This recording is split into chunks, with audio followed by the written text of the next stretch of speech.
Setelah 500 tahun meninggal, seorang raja jasadnya ditemukan di tempat parkir?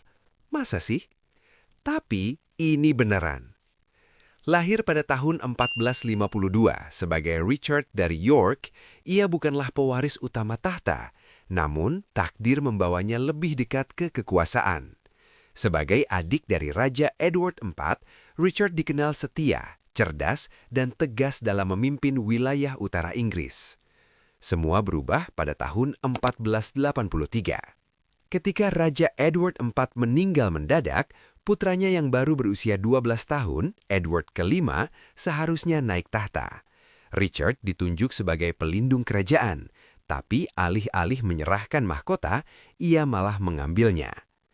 Dengan alasan bahwa pernikahan kakaknya tidak sah, Richard menyatakan kedua keponakannya tidak berhak atas tahta. Tak lama kemudian, ia dimahkotai sebagai Raja Richard III.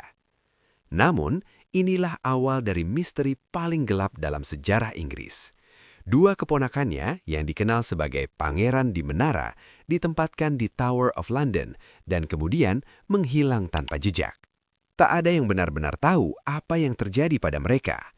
Tapi satu hal pasti, kecurigaan langsung mengarah pada Richard. Meski begitu, selama masa pemerintahannya yang singkat, Richard justru dikenal sebagai raja yang cukup adil.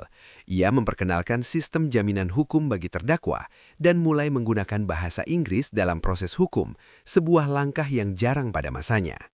Namun, kekuasaan yang ia pegang tak bertahan lama.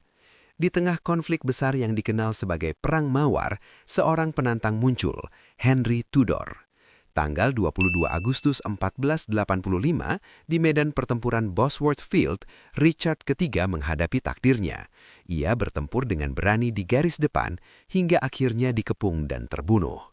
Dengan kematiannya, berakhirlah dinasti York, dan dimulailah era baru di bawah dinasti Tudor. Namun, kisah Richard III belum benar-benar selesai.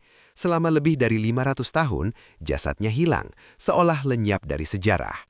Hingga tahun 2012, sebuah penemuan mengejutkan terjadi.